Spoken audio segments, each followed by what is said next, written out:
Greetings, everybody, and welcome to the Energy Mix on Solutions Journalism, how climate news builds momentum for action. This is a 1 hour Zoom webinar. You'll be in listen-only mode. My name is Paul Babelis, and coming to you from the territory of the Mississaugas of the Credit and the traditional territory of other Anishinaabe, Haudenosaunee, and Wendat peoples. We're part of Treaty 13 and governed in part by the Dish with One Spoon Wampum Belt Covenant. Sustainability Network is a 28-year-old environmental charity, and we help environmental NGOs and environmentalists lead, manage, and strategize. We have 148 registrants for today's conversation. BC, Yukon, Alberta, Manitoba, Saskatchewan, Ontario, Quebec, Nova Scotia, Newfoundland, 4 from outside of North America, and 7 from the US, including representatives from organizations such as Pembina, Greenpeace, CPAWS, Farmers for Climate Solutions, Protect Our Winters Canada, Seniors for Climate, Conservation Council of New Brunswick, CPAWS Yukon, Ecology Action Centre, Fraser Basin Council, Ontario Sustainable Energy Association. From the US, the Wilderness Society and the Idaho Conservation League. Funders such as Alberta Eco Trust Foundation, Chalkers Foundation, as well as Amnesty International and Toronto Public Library. So we'll get you out the recording and the slides by mid next week. The slides are yours to keep, and the recording will be posted for 60 days.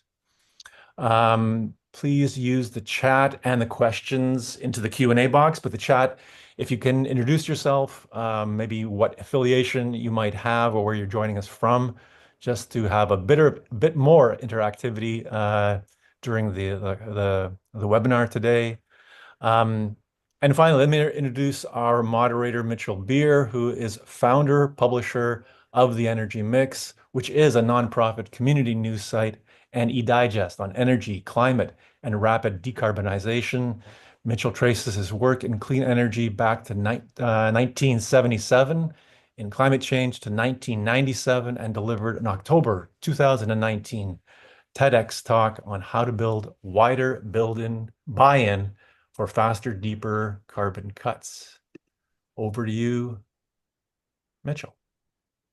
Thanks so much, Paul, and everybody. Thanks to you all for being with us today. What an amazing, varied list of audience. And this just reinforces for me that whenever an event like this takes place, there's wisdom on the panel. There's orders of magnitude more wisdom in the audience. And we're all of us so looking forward to the Q&A after we get through our presentations.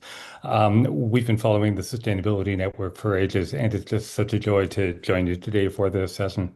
As Paul said, um, sorry, I'm managing notes and PowerPoint at the same time here.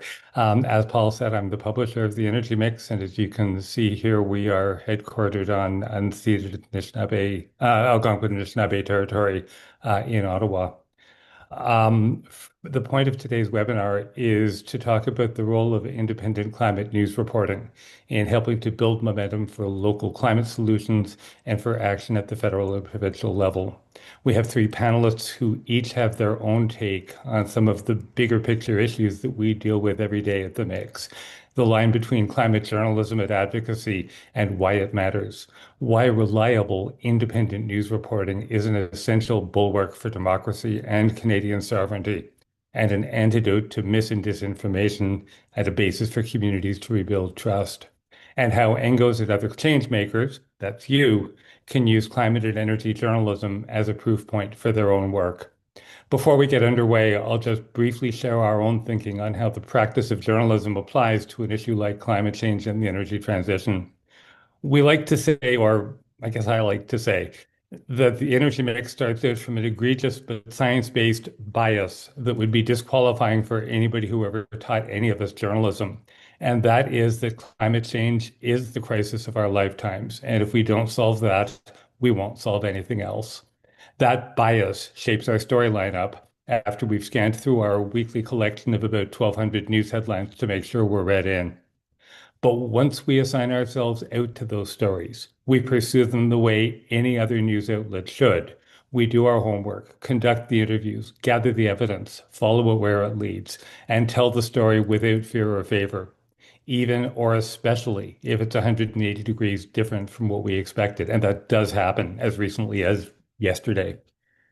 It isn't that publications like the Wall Street Journal or networks like Fox News or Post Media don't have their own biases and worldviews. Of course they do.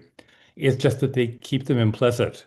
In climate and energy journalism, there is a set of facts that we can and do take as proven and settled. But within that frame, the only way for any news organization to earn its audience's trust is to follow the evidence and tell the real story. That distinction is particularly important in an epidemic of misinformation, disinformation, and AI-generated content, which I know we'll be talking about in the course of this session. For sustainability nonprofits, independent journalism should be a guidepost or an early warning for the issues that you're working on. And it can serve as an independent proof point for the advocacy points you're making, precisely because what we produce is reliable, independent news, not advocacy. And that's just about enough from me, maybe a little bit too much. Each of our panelists has their own lens on the role of independent journalism in building community as a bulwark for democracy, and now as part of the fight that we're all in to protect Canadian sovereignty and keep our elbows up. They'll each bring a perspective on how independent climate journalism, starting from a base of deep energy and climate expertise, can help nonprofits and their members and stakeholders understand a complex global crisis and see themselves in the picture. You've seen their biographies on the Sustainability Network website, but just briefly. Alex Cool-Fergus is an experienced organizer and political campaigner with 15 years of work in local and federal climate policy. She writes the Climate Memes newsletter on Substack. She's a national affairs advisor to the Energy Mix and a regular contributor to our own Substack newsletter, the Energy Mix Weekender. Valerie Walsh is an information technology instructor at the College of the North Atlantic in St. John's, Newfoundland, and traces her family's history back generations in the town of Fermuse, population 600. Val contacted us after we broke the story of a $15 billion liquefied natural gas project that had been proposed for her community and has been back in the news in the last few weeks. And Jody McPherson is a freelance reporter for The Mix who trained as a journalist, worked in public relations for about 30 years, has had her own e-newsletter for more than a decade, and is currently hard at work on an investigative series on Kevin O'Leary's proposed Wonder Valley data center gas plant mega project in northern Alberta. So with that, Alex, over to you. Hi, everyone. Thank you so much, Mitchell. I really appreciate this. And hi to my longtime friend, Megan Van Buskirk, who I see in the chat. It's been a really long time. So good to see you. Yeah, I'll kick it off with maybe a slightly odd kind of a presentation because I am not a journalist. I'm an advocate, and I've been an advocate and a campaigner for a long time.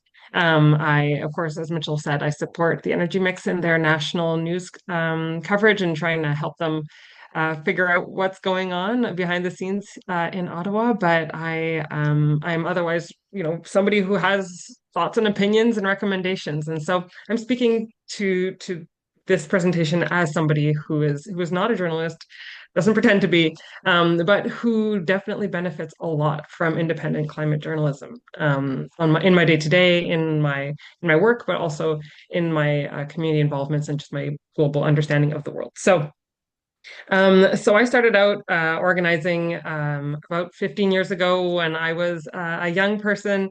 It started off with different initiatives. This is an example of a piece that I wrote when I was a university student about the Energy East pipeline in Quebec and just trying to help folks better understand the situation that was happening with the whole protest movement against the Energy East pipeline, which I was somewhat a part of.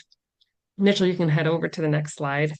I've always, wanted to communicate the things that I was seeing, not always in a great way. For those of you who read French, you will see that my friends and I, on one day, because we were students and had nothing else to do, um, communicated to people stuck in traffic on this bridge that they shouldn't be using their cars. They should be taking their bikes.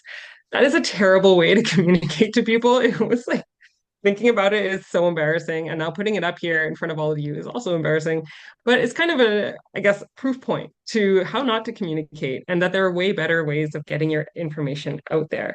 As advocates, I think we have a tendency to sometimes want to go like bold and make a statement.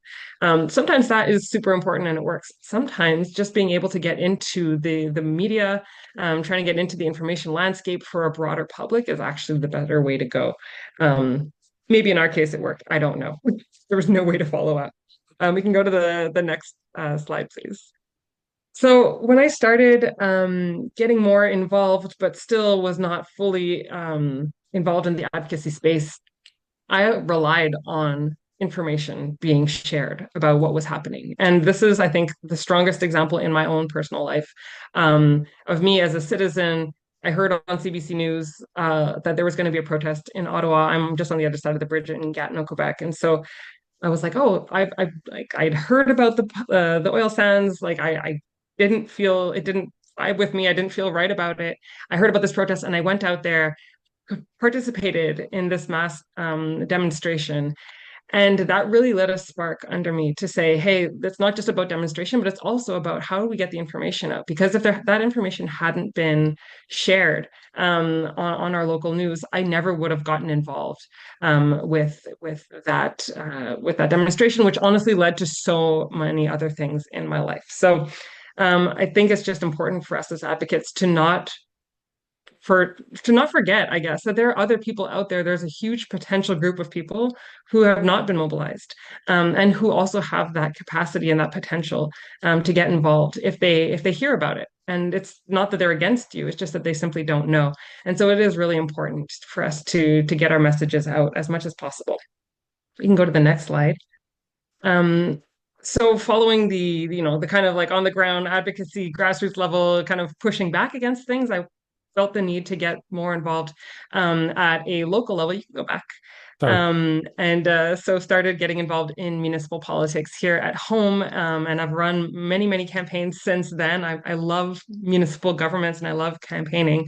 And that also gave me another kind of view of how information is used, what the information landscape is for. And of course, in a campaign, you're trying to get the information out to voters, but you're also consuming so much information, and that does not go away. So once people are elected into office, they become like massive consumers of information, and using media and getting information out through the media is such a useful way of speaking directly to decision makers about the issues that you care about and that they should care about. And so I've really come to see it from both sides as a campaigner, but also as somebody who has many friends now who are elected, and the way that they consume their information, it really matters. And it should matter to us as well as we design and develop our advocacy campaigns. So now we can go to the next slide. So, within my jobs and my positions, like I've always kind of played these two roles of using information that's coming out from climate journalists and from people who are just following politics. And so that has been really, really helpful for me is to have access to those different news sources and that information, because you can't be everywhere at once. And I'm a networker. I love networks. I think they're super important. But even with a really, really big network across this country, you still don't know. And I won't share too much about what Val's going to talk about, but like I hadn't heard about that until it was published in the Energy Mix. And so you really do need to be able to have access to really high quality information that you can trust. So we need to consume credible news regularly. And maybe just like one parenthesis is that I often hear people, especially right now, the state of the world is really horrific. It's really terrifying. And so people feel like they just need to kind of like move away from consuming information and just and consume entertainment. And to me, that's such a huge blow, and it's so devastating. Just because, yes, the world is rough. It's really hard. But if we're not consuming information and we're not aware, then that prevents us from wanting to take steps to make it better. And so my rule of thumb, or the way that I do this, is I will have certain things that I will follow, and there's certain things that I I don't follow because it hurts my mental health or doesn't make me feel well. And I think that that's okay for us to say, hey, you know what? I'm going to follow everything that's happening with regards to the Canadian oil sands or municipal politics, but I'm not going to follow the Epstein files because, frankly, like that whole conversation makes me feel ill. And so it's okay for us to make that prioritization, but I do think it is important for us to continue consuming credible information. And then my second piece about us and our role in terms of advocacy as consumers and producers of information is that we also need to contribute to the production of it. And what does that mean? It can be something as simple as subscribing to a trusted, credible, independent news source. And so here I have a picture of the Narwhal that does really, really good reporting. There's the National Observer, of course, there's the Energy Mix. There are a whole bunch of specialized or local media sources that are actual media sources and that are actually going to provide you with the information that you're looking for and that are really going to dig deep and they're going to expose situations. But we can also go further than that. So there's like a whole sliding scale, right? Um, you can produce op-eds, you can produce Substack, which I've started experimenting with. It's super fun. You can have there's all these different ways of getting involved in media or in the information landscape. You can take advantage of social media and the ease with which you can produce your own videos or your own content there. So um, again, like we need to be involved in the media landscape, the information landscape, and I think that that's just incredibly important, especially as we enter into this world with all these deep fakes and AI generated slop and all these different things that are really, really hard to verify. I'm pretty, obviously it's very scary. But I also see an opportunity in there in which there are some trusted information sources that have people behind the scenes who are doing research, who are checking, who are, really getting to the bottom of what the story is. So we can move on. And I'll just share a few more things because I know we're getting to time. I'm a huge memer. I love memes. That's another way of getting information out there, but we can skip through these parts. But just to say that there are really creative ways to get information. There are really creative ways to get your information out there. I think it's practically unlimited how you can use the information landscape. And then we can move to the last slide. Um, which is about how we are able to create these moments, I think, as advocates. So I recently read a book called The Quiet Before by Gal Beckerman, and the takeaways are that every single social movement in the history of the world has had a medium. And so whether it's a samizdat, which is a onion peeled paper, zines, letters, theater, essays, memes. Like there's all these different ways that we need to get out there, but you can never create a movement if you don't have a medium that you're using to get the information out there to a larger group of people. So I will put it, I will stop here. But all this to say, we need to cross-pollinate. We need to be taking information. We need to be spreading information. It's not scary. It's not hard to do. We can totally do it. And we really need to rely on and support the people who are doing the really, really important work of making sure that we have a healthy, creative, and vibrant information landscape here. Thanks so much, Alex. That was amazing. And your point about every movement needing a medium, I'm haven't heard that in a long time, and I'm really glad to hear you bring that back. Val, you're next up. Okay. Thanks for inviting me to be here today. I'm really appreciative of it. As Mitchell said, I'm Valerie Walsh. I'm an instructor at the public college. I instruct in the IT field. I'm live in St. John's, but I'm originally from Muse. I'm the last of 11 kids. I'm used to having shouting for my voice to be heard, which is maybe why I've stepped into this space. I'm very community minded. I teach, I sing, perform with my husband. I act in community theater. Last weekend, I was showing people how to make sourdough bread. So I'm just one of those people. A history of why I got here. On Wednesday, September 3rd, 2025, I got a message from a family member saying, "Have you seen this?" And it was the Energy Mix's article about the LNG announcement from Use from Use Energy Limited.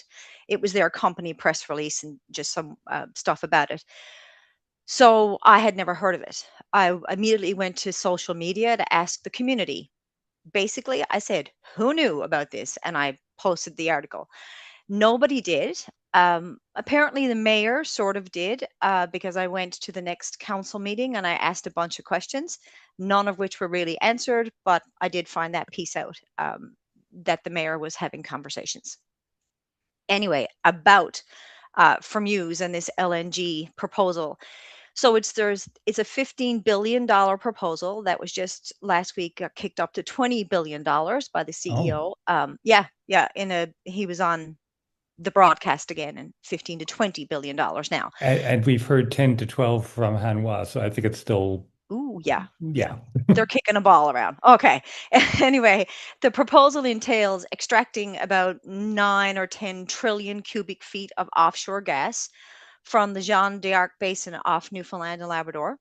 The proposal is then to bring that gas into Fremuse via a pipeline that runs approximately 380 kilometers um, along the ocean floor.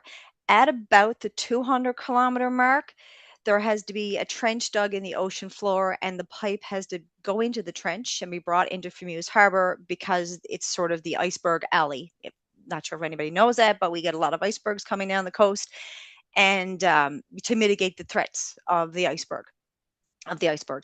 It'll then come into Fremuse into some sort of floating gravity-based LNG facility. It's going to be then frozen into a sludge, put on tankers, and shipped overseas, apparently. I don't know what the facility will look like, the floating base gravity structure. I can't get anyone to give me anything or renderings about it, so I went online and tried to figure it out myself. And here it is on the slide.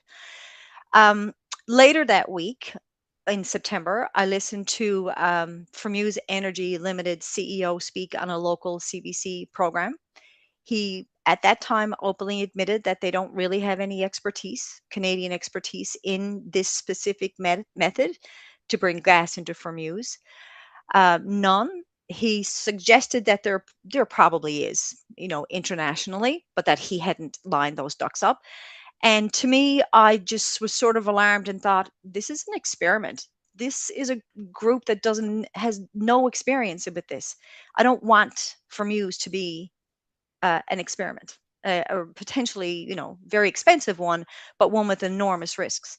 So at that time, FEL had already acquired government approval for a marine offshore base, like a hub that they were planning to build to supply offshore vessels, and a spool base along the north side of the harbor.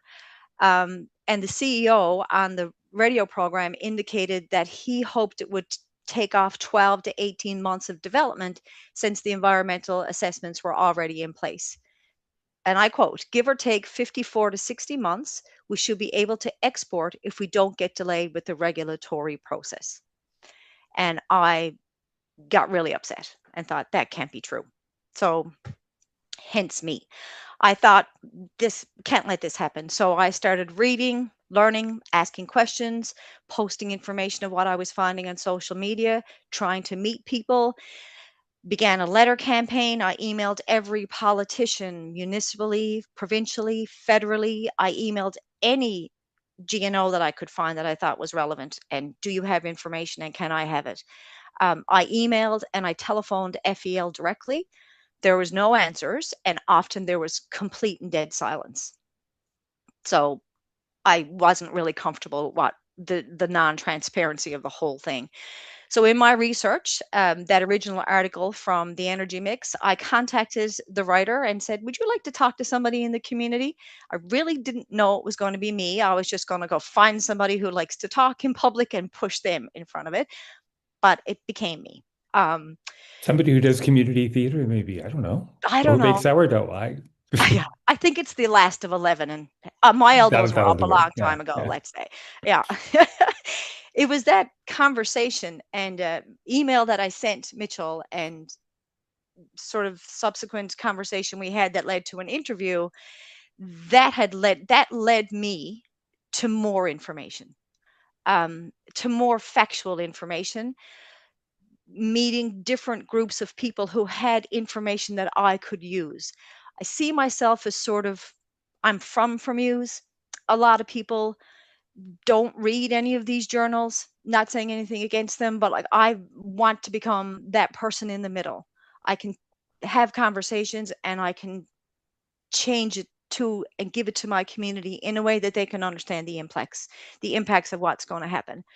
So it's that independent climate news report that helped me get knowledge and get me the supports and the information that I can use and have been using to get my community to understand the ramifications and to become involved in what's happening. That hasn't changed. That was in September last year. The fight continues, or my quest for knowledge and for information continues. In January 21st this year, the FEL signed a memorandum of understanding with Hanwha Group, an industrial conglomerate from Seoul, South Korea. There was a press release. There was the key players from both those groups or companies. There was also people from provincial government in that photo op. And the news that a major Korean business who is looking to build submarines in Canada has signed on to this project, I think makes it more real here. It makes a much more of a possible event that's going to happen in Fermuse. So some locals see it, there's all kinds of conversations happening now. Some locals are seeing the potential for employment because Fermuse was a fishing community. We had the cod moratorium here in Newfoundland in the early 90s, and people have left Newfoundland. It's like just in droves, mostly gone out west, west of Canada, but everywhere really. So some people see this as a potential employment. They're seeing only what they're reading in the press release from the company. I sort of have trouble swallowing a press release from an oil and gas company would say. So I'm hence me trying to find more information. Some people see the potential for, climate disaster, for the disaster of Fermuse as a whole. You can see it here. It's very beautiful, but it will become an industrial harbor. I don't think people are going to come to Fermuse. I think people are going to be leaving Fermuse. So while I understand the importance of employment and community survival, I feel that is important for people in the community to know the full impacts of what an LNG proposal can mean for us in Fermuse.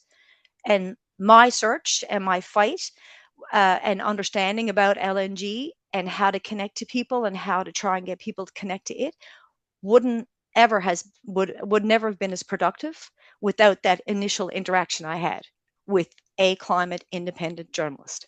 I just happened upon it, and it has a life of its own that I'm very, very grateful for. It's opened up a lot of doors and a lot of information that I can have gathered and continued to gather, and it continues to grow. So I'm trying to learn as much as I can, and on the ground now I have interest from people. And here in Fermuse, in St. John's, and in Newfoundland, I've made connections that I wouldn't have known about without this type of journalist that we're all here today to learn about and to understand. So I'm thankful for it. And I continue, and you probably will get an email from me at some point in time when I need information. And that's it for me. Thank you. Val, just to thank you so much for that, and just to point to the two-way information flow that Alex was talking about as well. Two things that I didn't hear in your presentation, but that just blew me away in our first couple of conversations were, first of all, that there is a strong tourism economy in Fermuse that might not be so compatible with the $15 billion or $20 billion LNG project. And secondly, you told me, correct me if I'm wrong, that Fermuse still has a working inshore fishery and still has puffins in the harbor. Yes. Yeah. And these are all values that get lost in the abstractions, first of all, of an impact assessment process. Secondly, they get lost in the kind of abstraction, frankly, that we deal with a lot of the mix, like what's happening with international gas markets and will there ever be demand for this? Yeah. And I think the real magic is where those two and many other sides of the story come together. So Yep. I'm not going to take over the speaking spot, but I wanted to be sure those points of yours were Yes. a part of the conversation here today. And that's the other piece of it for me now is I'm actually just measured from News Harbor today because I don't think that the fisher people in my community understand you probably can't have this thing in the middle of the harbor and catch crab at the same time in the same harbor.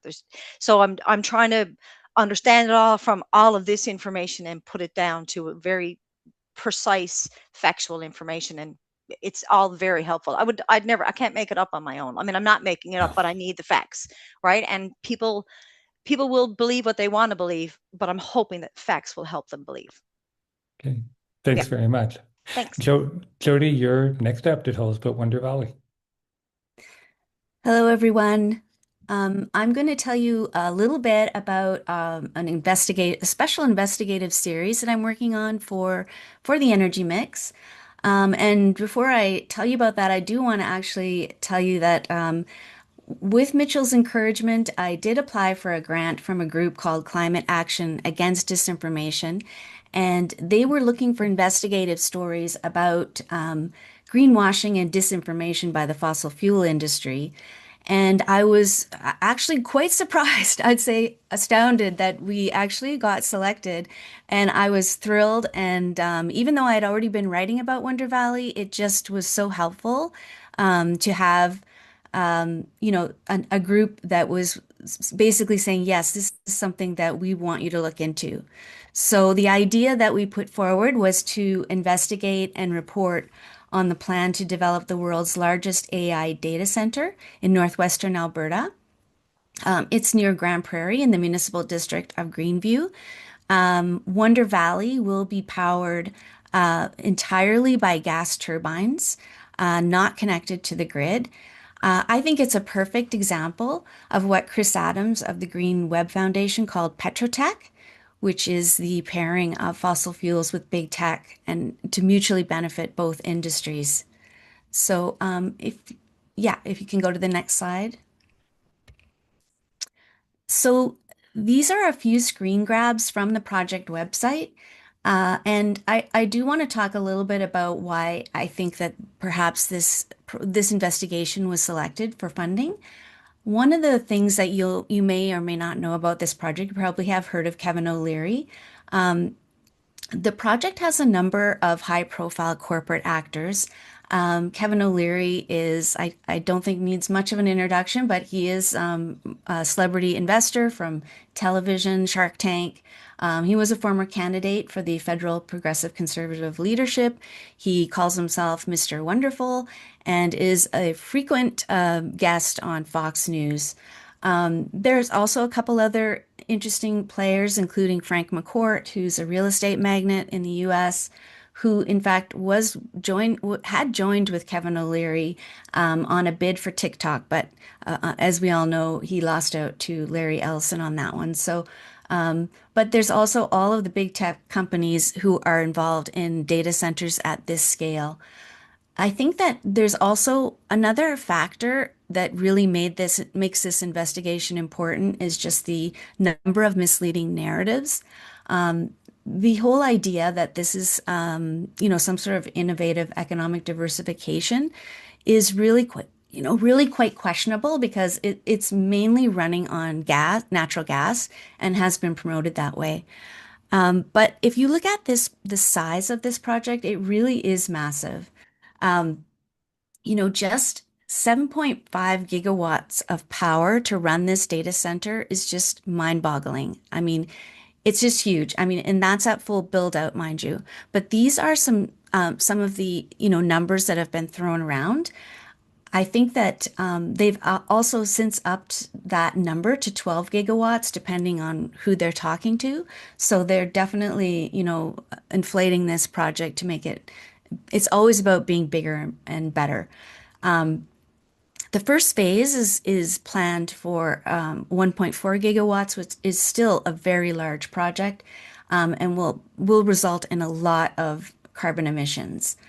Just to give you an idea, there's a similar sized, actually a slightly smaller project that is currently going through a federal impact assessment that's being put forward by a company called Beacon AI. And their proposal, of course, has a lot of details, which you won't be able to find on this website. There's not a lot of details.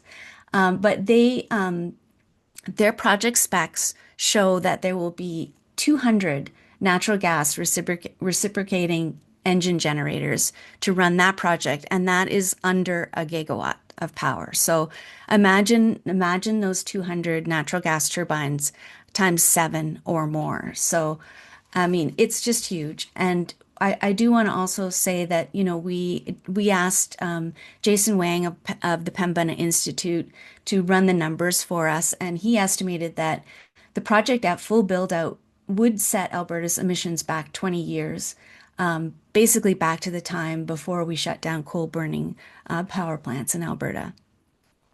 So, you'll see on this fact sheet, as they call it, that they are claiming full carbon capture.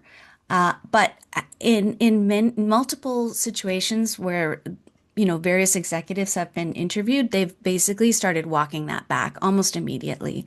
So, but it's still up on the website. There's no indication that there's any moves, underway to actually do the carbon capture aspect of this at all. So, they also have claimed that there's plentiful water. But I think I'm really proud that at the Energy Mix, we actually broke that story that in the same meeting where the council of the MD of Greenview approved an additional number of acres, I think it was several thousand acres to be added to the purchase agreement, was the same council meeting where they declared an agricultural disaster due to drought. So the area has been under drought restrictions, and this is not a one-time thing. It was last year, the previous year before, they had also had many drought problems. So that area, although it is, it does have a good water supply, it is also suffering from a lot of drought problems. So there's a lot of data on it, and there have been a lot of studies done on the water issues there, but as far as I can see, most of that has not been, a lot of the water groups have not been involved in this project to date. So they also claim that there's basically no negative impacts, which is objectively not true, with air pollution and such from the turbines. And we do know that the First Nations do not, the closest First Nation does not support this project, was not consulted on it. So I just don't think you can say that. And of course, the jobs and economic benefits to nearby communities. I think that a lot of people are starting to realize that from other data centers in the US, that the job numbers are often inflated. I believe the Wall Street Journal has done a bit of a study, like a survey on this, and they found that data centers actually have the lowest number of jobs per square foot of any industry. So those job numbers are inflated, and the economic benefits really come down to several things, including whether that whether that whether that data center will be subject to tax incentives. So I'm running a little behind, so I'm going to try to go through this next two slides, Mitchell, quickly. So I wanted to show you a very quick timeline of what happened within a space of less than 6 months, which started sometime before August 2024, when Kevin O'Leary says that he received a phone call from the Premier's office basically asking him to come to Alberta and build a data center. That was according to Kevin O'Leary. I haven't been able to independently verify that, but he did tell the National Post that in an interview. Sometime around August, there was a helicopter tour with executives from the company.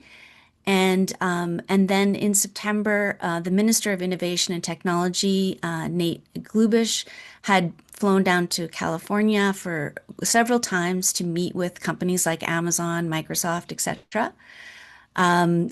Danielle Smith was was had a support for her leadership at 91.5% support. There was a leadership vote in November, and then this last two are a little out of order, but basically the announcement of the data center attraction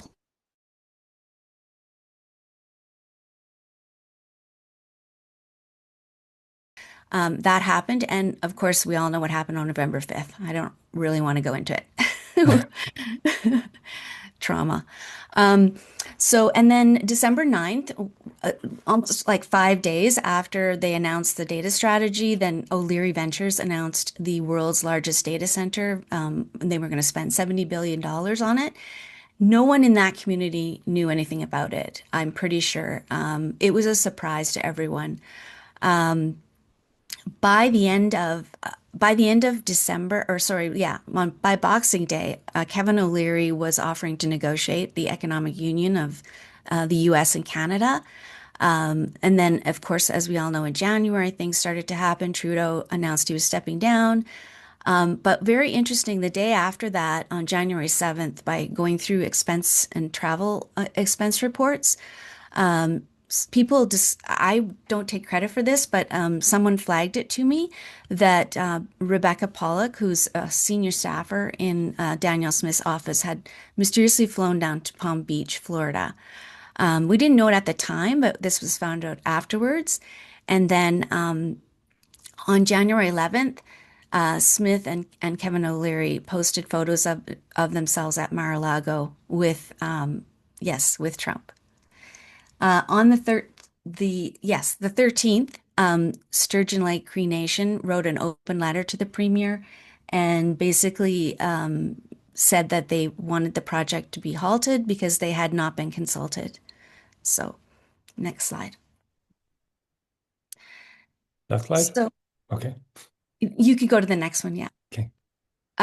So finally, I just want to kind of update you on where I'm at right now. So it's very hard to get information, but I continue to try and get information from the various sources. Greenview, the municipality doesn't respond to any of my emails or questions. So we've had basically, and the government, of course, won't answer questions about a private company. So, and O'Leary does not reply to any media inquiries or questions. So, I have resorted to watching their regular council meeting live streams to try to get little bits of information. The live streams are not archived, so it's not like I can go back and watch them later. Basically, I have to watch them live, and then after that, they disappear. So the only problem with those is that they do go in camera several times throughout meetings, and often the live stream is glitchy. So after they go in camera and they come back, it's often very difficult to get back into their live stream. So I have been submitting access to information requests, and I do have two in. My first request was to Nate Glubish's office, and I'm waiting to hear back from them, hopefully in the next week or so. But most interesting was one of my first request or my second request, which went to the Premier's office. And this is what I wanted to share with you is that if you think back to all that I told you about what happened in that 6-month time frame, which was was included in my access to information request, in all of that time frame, I got a very quick answer back telling me that there were no records. So to me, that tells me that there is something further to be investigated here. If the records, like they weren't provided with redactions or anything like that, they just said no, there are no records. So I'm going to continue to pursue it. I'm currently appealing this issue, the fact that no records were provided. And I want to also thank a couple of people who've helped me out, which is a citizen researcher who wants to remain anonymous, but who reached out to me via social media and told me that he knows there's records. And also, I wanted to thank Mark Fawcett Atkinson at the National Observer, who, as it turned out, had about 700 pages of his own access to information request, and he actually shared that information with me. So we're hoping to collaborate further, and I will say that, within those 700 documents, I've learned a lot. I just received them recently. And this is the kind of thing where I think everyone is collaborating. The journalists are collaborating, the citizen researchers who contacted me via social media. And I just think basically that's the way we're going to win at this is to get the information we need. Right now, I would say that basically all I need is a Val. I need a Val on the ground in Grand Prairie. So if anyone knows anybody, be sure to send them my way.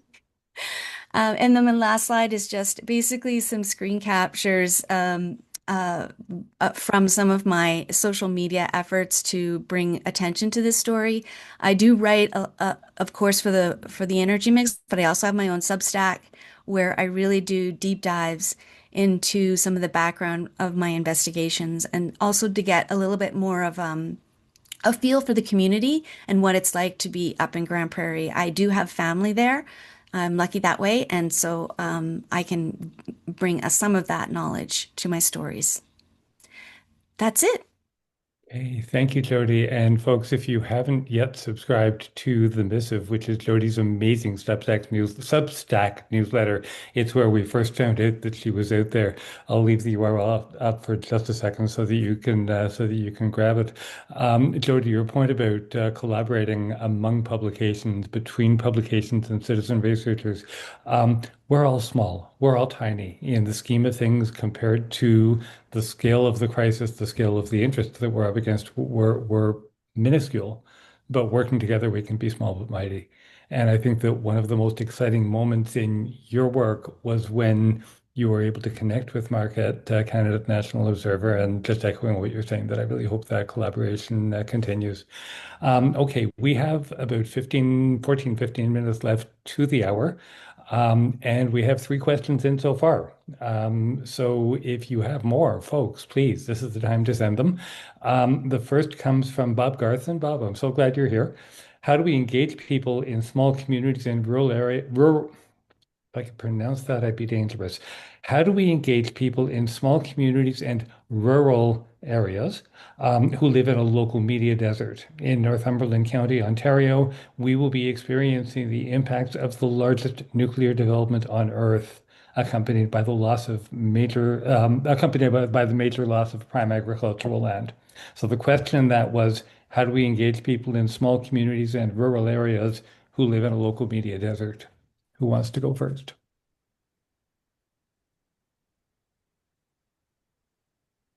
I'm not really sure I can speak about it from firsthand. As I said, I feel that you need to be able to speak the language of the people.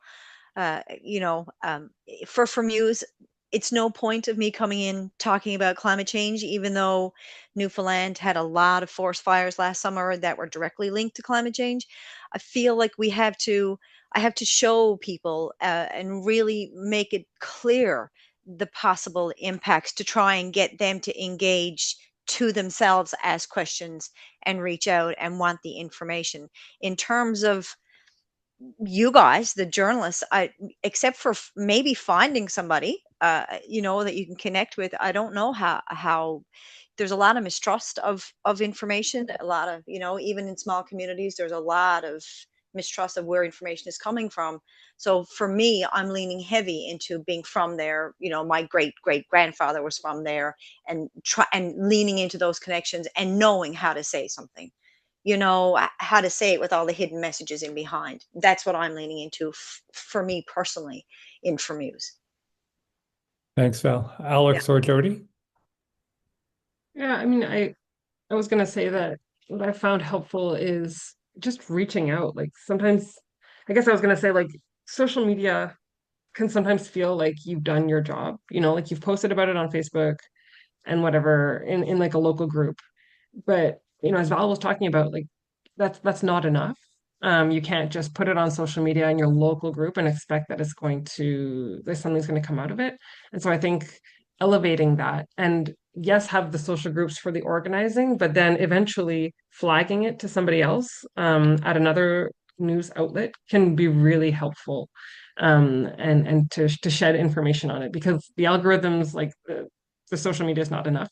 And the other thing I was going to say is like, you want to make it into a problem, but also you want to make it into something that fits into the existing narratives or stories that are being told. And so I always like, as an advocate, like trying to see like how does this fit into whatever conversation is happening. And so if there's a conversation happening in Ontario about energy and like everyone's in agreement that they need nuclear energy, well, maybe this is an interesting counterpoint that a journalist could bring and like that they could use to create a story and to start digging deeper because they like having those kinds of like, well, here's like on the other hand, the counterpoint kind of narrative. And so trying to see how you can fit it into somebody's interests, I think can be really helpful for getting the news out there, even if you don't have local news, which sucks. Thanks, Alex. Jody? Yeah, I don't know. I don't know what to add except to say that from my experience, I do know there are people, for example, who have reservations about Wonder Valley and but the difficulty is that I find that people just don't want to talk to journalists, unfortunately. And I guess my challenge is to try and build those trust relationships with people because even though I can sometimes find the people, they definitely don't want to talk to me. And I understand that because it's a small community and you have to be pretty courageous to speak up when, you feel like you're on your own. So I think also, I try to play a connecting role. So if I do, have friends or people I know up who feel the same, I'll try to connect people so that they can build those networks. And whenever I do that, I think it helps also to get more trust in the media. So yeah, that's all I would add. Thanks, Jody. Something that we are working on that ties in with this is that in partnership with the Green Municipal Fund of the Federation of Canadian Municipalities, we're in the process of launching finally, a news dashboard that is meant for small publications in small and rural communities, um, hoping to make accurate, responsible, independent journalism available to them, particularly to publications that often don't have the bandwidth, don't have the resources to do the reporting on their own. And this material is going to be freely available. The intent will be that if people want to write a spin-off story, they can. If they want to republish something, they can. Just take it as background, that's fine too. And is very much in line with what all three of you have said about starting from the ground up and building trust. Our next question, and by the way, okay, there's a fourth question in. Okay, if anybody else has any more, please send them now because we're going to be up at time pretty soon. Any tips or resources for engaging youth in climate action and involving them in climate discussions? Do we need to change how we present the information to make it more accessible for younger kids? How do we keep them informed in a way that is interesting? Who wants to start?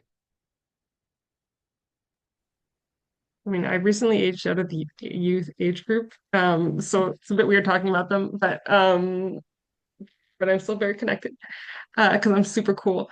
Um, no, I was gonna say like try to meet them where they are, right? Like they're not necessarily watching TV, they're not on Facebook, and they don't care that you're a Pulitzer Award-winning journalist. Like they don't care, they don't know what that is, and so I think that like there are ways to get them information and they're very informed oftentimes. And when they want to be, they can be incredibly, incredibly useful, like researchers and like knowledge, spreaders. But I think you need to ask first, like, what would a young person want to know, obviously, but then also like, how would they want to engage after that? Because oftentimes it's like I think to a certain extent, those of us who are older like grew up in I sort of grew up in this, so I'm like I'm kind of over both worlds, but like you grew up in like a one-way information stream, whereas now it's like it's two ways. And so it's not enough to just give them the information and expect them to do something about it. That's not how they were raised. Like they've never known the world without an internet where they could contribute their own like thoughts and like organize. And so if you want to really get them engaged, I think you need to create communities where you are both informing young people and then activating them along a spectrum. And so it's not everyone who's going to wake up in the morning, read a newspaper thing, and then like go protest. But how do you move people along a spectrum of like, oh, like this is an interesting thing that I didn't know of to, really doing something major about it. And so thinking about all those different things and actually speaking and engaging with youth when you're developing like an advocacy campaign or when you're trying to get the information out can be really helpful. Jody or Val, briefly. The common denominator I'm hearing across both questions and the answers is that whether we are talking about a climate and energy toolbox or a news toolbox, I think we start well when we started by asking, how can we help?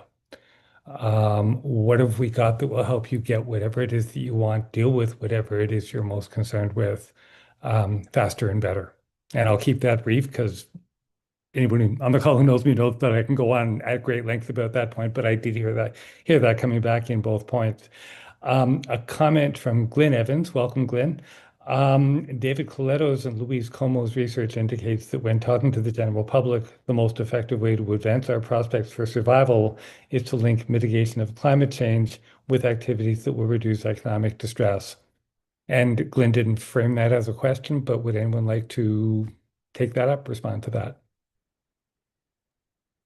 I will, because I'm just started that prong of what I'm doing. So now, Muse is a sought after harbor. You can hear the companies talk about it's deep, it's long, it's protected. This is why they picked Muse. It's fairly close to the basin.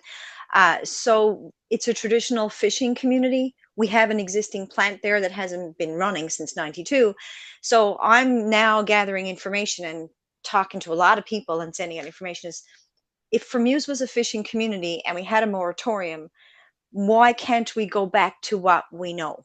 It's what everybody along the southern shore and almost all of Newfoundland was built on the fishery. Let's go back to that. If the government is going to get in bed with a fossil fuel industry and pay X number of billions of dollars to get in said bed, surely it's easier and cheaper if we brought back the fishery in some form. Maybe not cod, but maybe there's millions of pounds of crab landed in Muse. How about we start processing that? Go back to what we know. So I'm doing the climate and let's not do LNG. And then I realized 2 weeks ago, I have to put smelling salts under people's noses and say, we already have what's here. Let's lean into that. Let's look at our government and say, are you just going to abandon the fishery altogether for this non-sustainable industry, or why don't we lean into that? So I've already started the note taking, and next week comes out the media and talking to people and talking to CBC. I'll go back with Paula Gale, and I'm just going to, if the CEO can talk about this and talk about bringing iron ore into Muse and making steel, because that's the last thing he floated. I'm like, perhaps we should open. Oh yeah, I know. Well, or I think we should start a unicorn farm if we're going to do all of that. But I think we should lean into what we know. So that's what I'm doing. That's what I'm starting now. It's just me. But why not? I'm just going to lob that grenade into the air and see where it falls here in Newfoundland. And in the chat, Alex has just nominated Val for Premier. So Val, be careful what you wish for when you talk to a journalist. We have two last questions and about maybe 2 minutes. I'm going to ask them both at once and hope that we can get through them. First of all, directly to Jody. This is cool. Wait. They said there are no records or there are no public records that you can have. And then one more question that is maybe longer. What is the role of the Energy Mix and other small journalistic organizations to get the attention of mainstream media like CBC to take the research to broader national audiences? I'll just put in that last point might be a webinar in itself, but over to the three of you for quick responses. Jody first on the first question. Sure, yeah. It's no records. So they basically say they have no records, which is quite a statement, because even if like an email they can send me an email and have it redacted. Like that's basically what most journalists will receive. So it defies logic. I mean, it really is. I have to appeal it. There's just I couldn't live with myself if I didn't appeal that answer. But yeah, the answer is no records. Okay, thanks. And any quick responses, anyone? What can we small, tiny media do to bring our stories to the attention of larger news outlets? And I'm purposely censoring myself here because we have 1 hour for this session, not two. We have like 30 seconds left, but I Yeah, will yeah. just say one of the things that I said about youth is similar to journalists is like they're pressed for time. You need to meet them where they're at. So go find the ways that they get their own information and publish there, share the information there. Thank you. Val, Jody, Thanks so much. thank you both. Thank you all three of you. I'm sorry. It's been an hour. And thank you everyone for being here. I will pass back to Paul Bubelos from Sustainability Network. Yeah, just very quickly, thank you very much to the very cool Val, Jody, and Mitchell, and the super cool Alex. So please fill out the form, the feedback form. If you get a second, we'll share that with today's guests. And thanks for the top-ups for those of you who donated on registration. If you attended today, you'll be added to our list, so you'll get other events we have coming up. And with that, I'll simply say, wish you all a great rest of the day, and thanks to Energy Mix for pulling this all together. Bye, Thank you everyone. for having us. Thanks, everyone. Thanks, everyone. Bye. Bye, all.